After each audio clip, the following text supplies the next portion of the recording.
My name is Ava Collins. I'm 29, a financial planner in Chicago who learned to turn numbers into safety nets long before I ever felt safe at home. Last winter, in my parents' quiet Naperville house, I opened a wall safe to grab their medical directives and found a different kind of directive instead.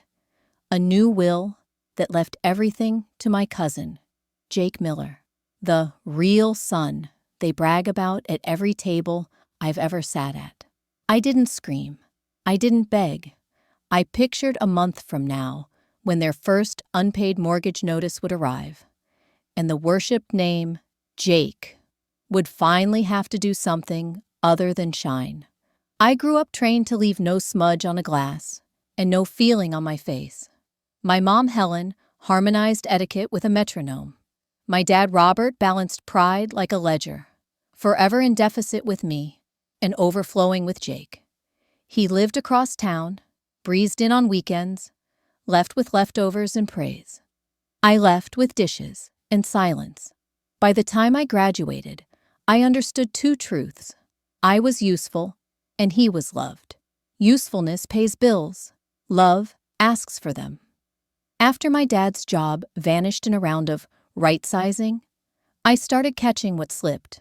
First a utility here, a tax there, then, quietly, the mortgage. They never said thank you, and I never asked, because children who grow up earning glances instead of hugs learn to take crumbs and call it dinner. When Jake moved back with a shiny car and shinier stories, the house warmed 10 degrees.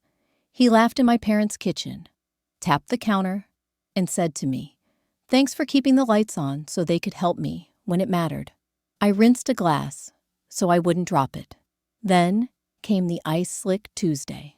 Headlights arced wrong, airbags bloomed, and I spent 72 hours in a hospital arranging rehab, insurance, prescriptions.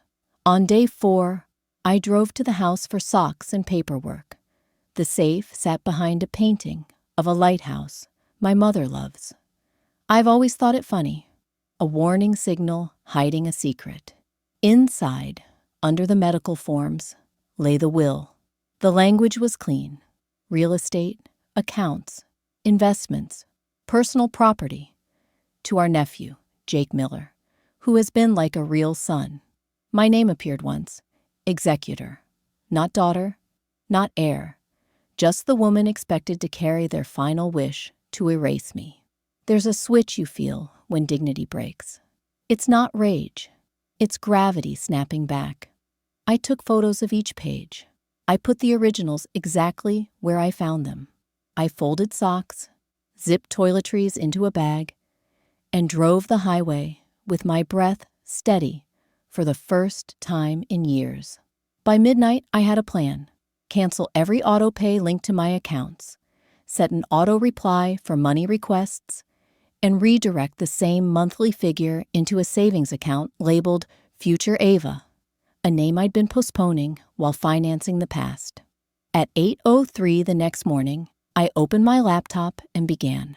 Mortgage portal, utilities, insurance, remove payment method, confirm, confirm, confirm. The quiet in my apartment felt like a new room in a small place. My phone lit up with unrelated pings. Fitness app, weather.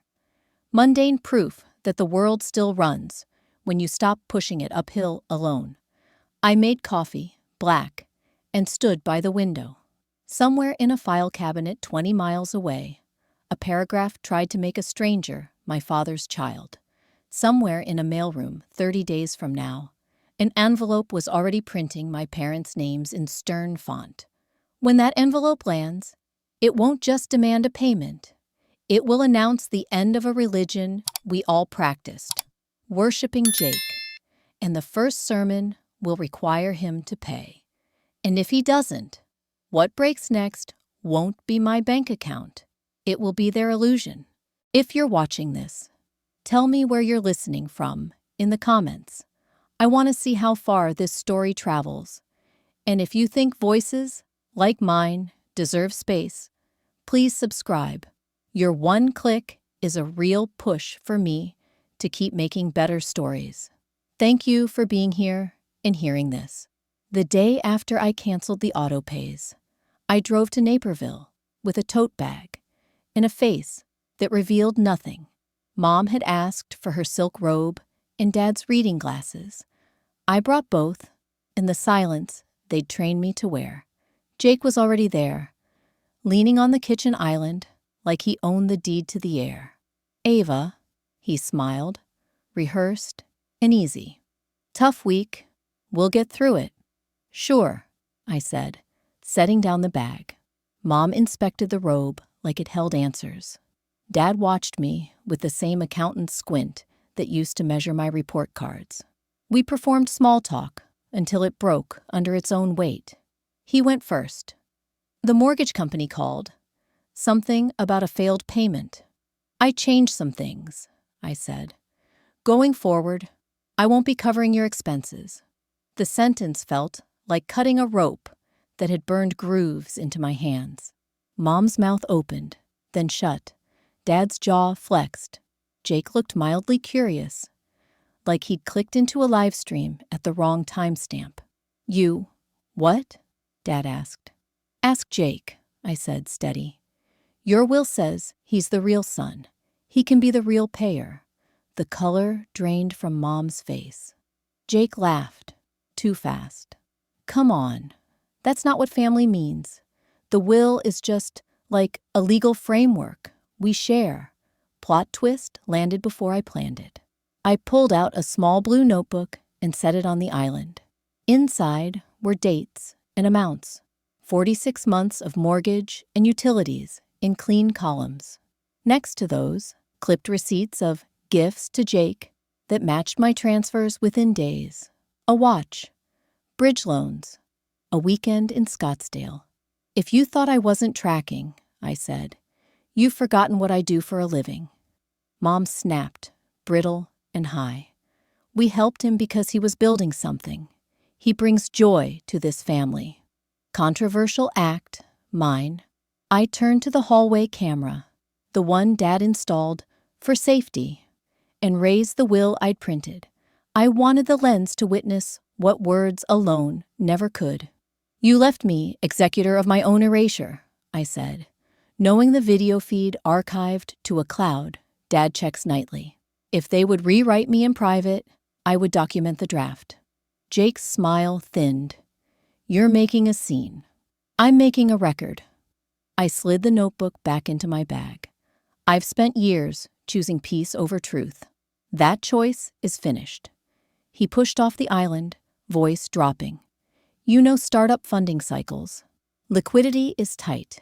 When it loosens, I'll make everyone whole. He didn't meet my eyes. I'd heard that sentence in 6 accents from 6 clients, and it meant the same thing every time. Nothing I could deposit. Dad tried authority. You will resume payments this month. No, I said, a small word that fit in my mouth like it had always lived there. If you need help, you can list the house, downsize, or ask the man you call your son. Mom whispered my name like a curse and a prayer. Ava. I'll still visit, I said, but I won't fund. I picked up my keys. The island light hummed. The clock over the stove ticked hard enough to hear. In 9 days, a letter with a windowed envelope will arrive, the kind that makes hands shake over kitchen sinks. When it does, Jake will have to choose between paying like family or performing like family. And if he performs again, the stage will finally collapse under him. Not me. Chicago winters teach you to layer. I learned to layer choices. First, I covered the light bill, then the gas, then the mortgage when Dad's position evaporated in a reorg that made executives sound disposable. Every month I told myself it was temporary. Temporary stretched into almost 4 years without a single late fee on their account, because I absorbed them all. Sophia and I planned a small anniversary trip to a cabin near Lake Geneva. 2 nights, a paid deposit, and rules about no laptops. The week before we left, Mom called about a property tax notice with red letters. Her voice shook the way it only does around money. I opened my browser, checked the county site, and saw what she meant. The due date had slid, and a penalty loomed. I stared at the reservation confirmation on my screen until it blurred. Then I canceled the trip and ate the non-refundable fee. I told Sophia we would go another time. I used the refund in a 401k hardship withdrawal. I swore I would never touch to beat the deadline by a day. A month later, the house looked warmer. New throw pillows. A gourmet coffee machine on the counter. Jake breezed in wearing a jacket that cost more than my mortgage share and set keys to an SUV on the island like he was dropping evidence. He kissed Mom on the cheek, clapped Dad on the shoulder, and said he had a pitch deck that was going to change the runway. When the timer on the oven chimed, Mom said she had made his favorite casserole because he had been working so hard. That night, I noticed a watch on his wrist that felt familiar in a way that hurt. Gold, not subtle. On my phone, I opened my blue notebook app, where I keep dates and amounts like a habit I can't quit. The payment I made for property taxes hit on a Tuesday. On Friday, Mom's checking account sent a transfer with nearly the same figure to an account ending in the 4 numbers Jake uses for everything. Over the next months, the pattern repeated. I caught flashes of bridge loans and help until funding closes in their messages when Mom handed me her phone to show photos. I am a financial planner. Patterns are my native language. This one translated to one thing. I kept the home standing so they could hand him the keys to rooms he had never cleaned. I did something I'm not proud of. I called my plan administrator back and increased my retirement contribution to claw time from myself. Then, 3 weeks later, I decreased it to cover a temporary shortfall when Dad sent a text about the water heater. The tug of war between future and present was a loop. I justified it by telling clients every day that life is balancing risk and need. The truth was simpler. I was losing myself by budgeting for people who ranked me below an idea of a son they preferred. Jake cornered me by the sink after dessert one Sunday. The kitchen was loud. He kept his voice soft. "You're good at stability," he said. "I'm good at vision. That's why they value us differently." He said it like it was a compliment. I stared at the faucet, because if I looked at him, I might say something nuclear. He patted the counter and walked away, leaving me with dishes and a sentence that timed out a fuse I hadn't realized I'd lit. On the drive back to my apartment, I stopped at a drugstore and bought a fireproof folder. I started filing receipts, screenshots, and statements in chronological order. I didn't know the date yet, but I knew there would come a night when I would lay every page flat under bright living room lights, and no one would be able to look away. The painting over my parents' fireplace is a lighthouse caught in a storm. Growing up, I thought it was about safety. That afternoon, I learned it was about warnings you ignore until the rocks are already underneath you. I had come from the hospital with a list: socks, toiletries, insurance cards. I moved through their house like a stranger who knew every drawer. The safe hid behind the frame, a simple keypad, and my mother's birthday. Not mine, never mine. Inside, the first folder held medical directives and a neat stack of prescriptions. Under that, a cream envelope embossed with a law firm's name I recognized from client estates. My hands didn't shake when I opened it, because something in me had already stopped moving days ago. The language was crisp and careful. All real property, accounts, investments, and personal effects to our nephew, Jake Miller, who has been like a real son to us. My name appeared 2 times, once to appoint me executor and once to instruct me to do this without contest. The sentences were so polite they could cut glass. Beneath the will sat a handwritten letter from my father, dated 3 months prior, to whom it may concern, as if strangers would be the ones needing justification. He wrote about loyalty and energy, and how Jake brought warmth to our home. He wrote that I was self-sufficient and better off, and that this arrangement reflected the truth of our family. The truth of our family fit on 1 page in his handwriting. I put the letter back because I didn't want it near me. I did one thing that will divide opinions. I took photos of every page. I checked the timestamp, then emailed the files to a secure address I use for client disaster planning. I returned each document to its precise order, pushed the envelopes flat, and closed the safe. If they expected me to carry out an erasure quietly someday, they could live with the knowledge that I had already read the script. Downstairs, I gathered the practical items I'd promised to bring. Socks rolled together the way my mother likes. A robe, folded the way she corrects me to do. On the kitchen counter sat a coffee machine that costs more than 2 months of physical therapy copays. I opened a drawer for a pen and found a manila folder marked Taxes. Inside were copies of transfers, labeled Family Help, to an account number I knew was Jake's. The dates lined up against my notebook entries, the way stars line up when sailors admit they are lost. At the hospital that evening, my mother asked whether I had found everything. I said yes, because everything is a word people use when they mean comfort, not facts.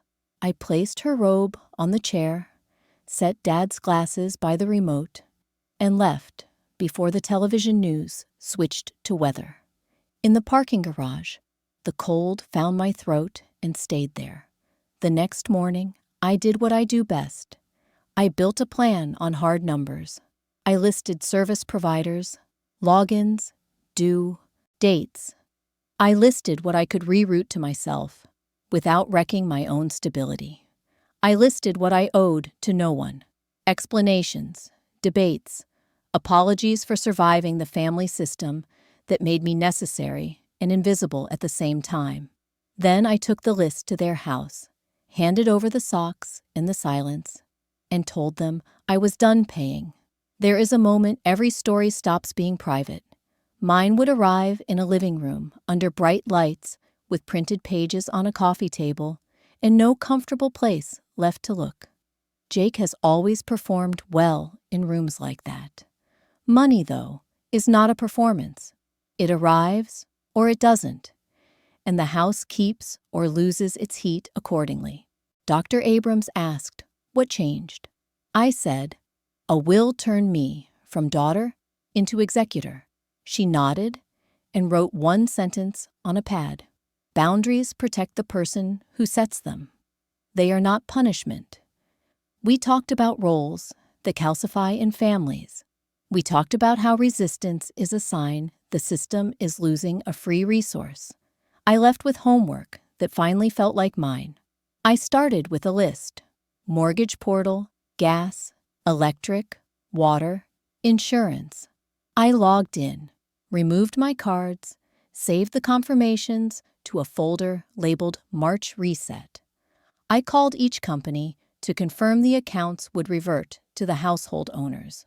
I wrote down the names of the agents who helped me, because paper is steadier than memory when voices shake on both ends of a line.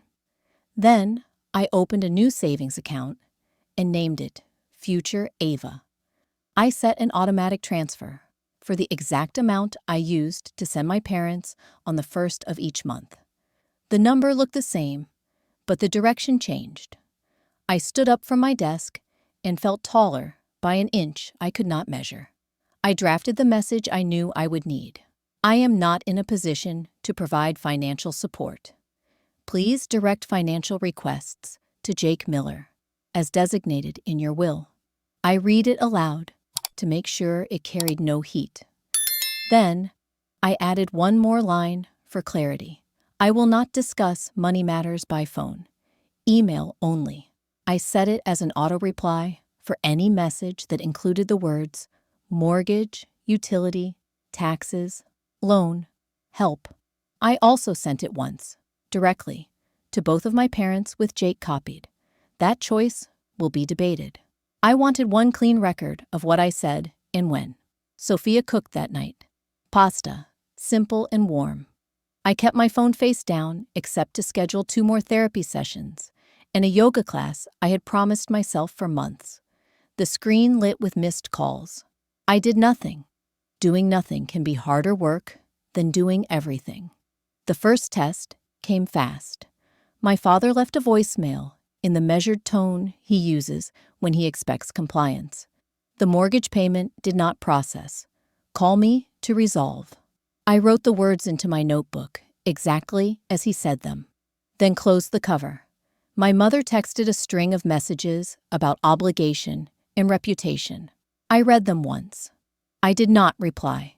My palms stung, like I had touched a hot pan and put it down only after the damage. I met with Dr. Abrams again, and we rehearsed the conversation I might be pulled into. I will not be funding your expenses.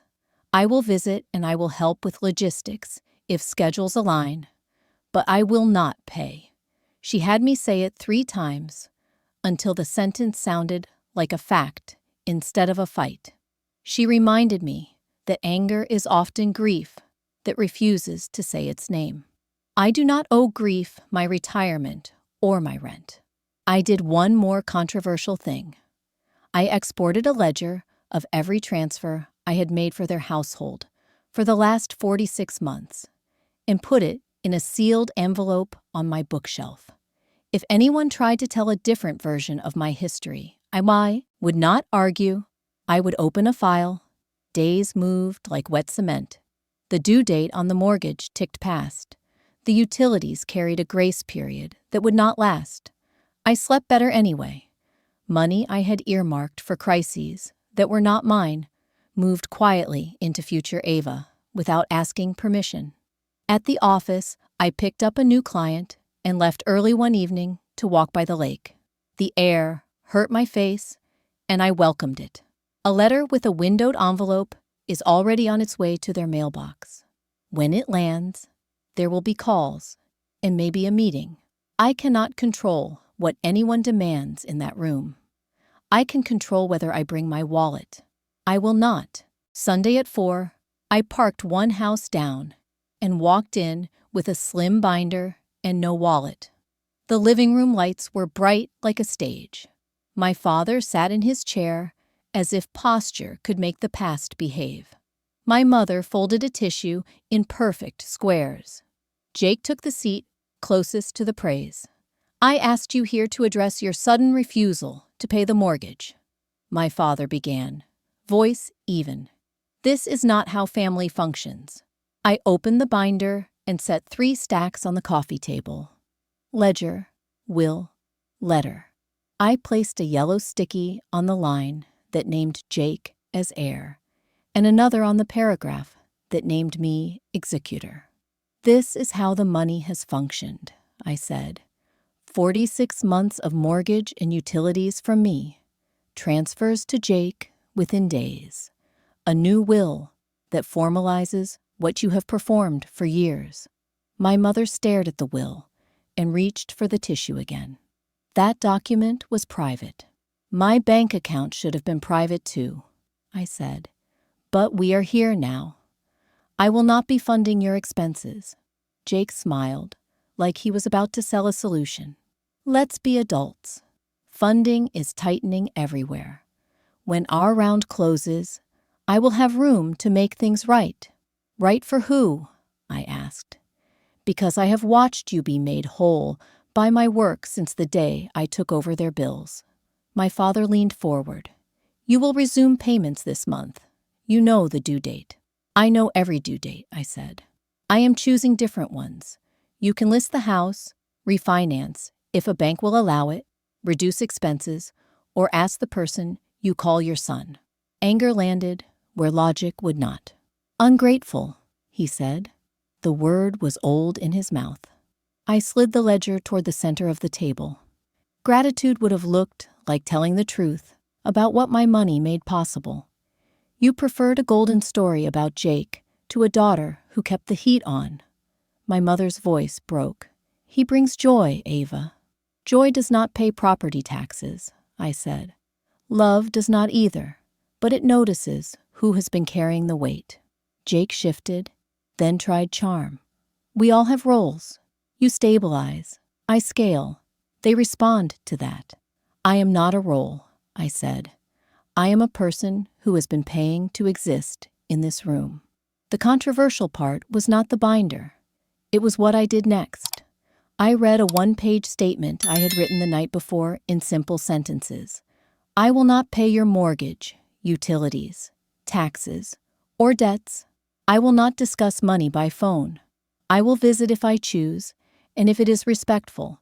If you need financial help, ask Jake Miller. Then I placed the statement on top of the will, stood up, and picked up my keys.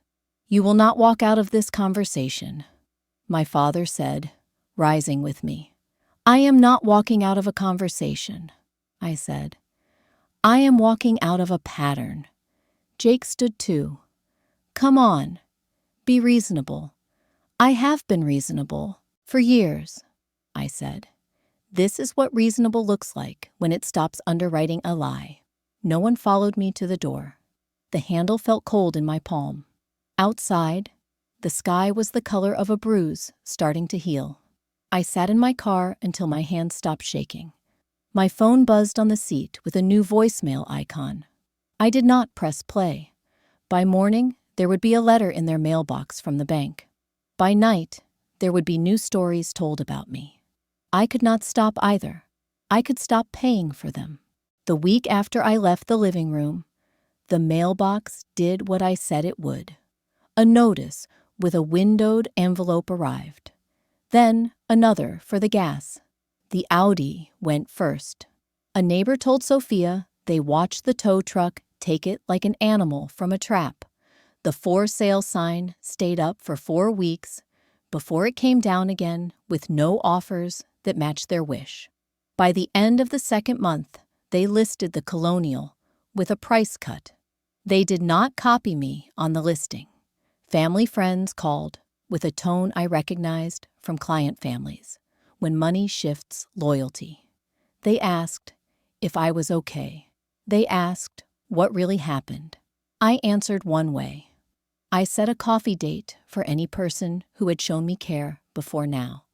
I declined calls from people who only wanted a version of me they could quote. Jake reduced his appearances to almost none. When the house looked likely to sell for less than memory valued it, he stopped by to say he had a West Coast opportunity and would be bi-coastal for a while. He did not give a date. He took leftovers and left the ledger on the coffee table. My mother wrote a letter in her careful hand. Marlene would never have gotten this, I thought, surprised that the old name surfaced as I read. She did not defend the will. She did not mention the word real in relation to son. She said she had been reviewing the last year and could not defend what they had done to me. She asked to meet on any terms I set.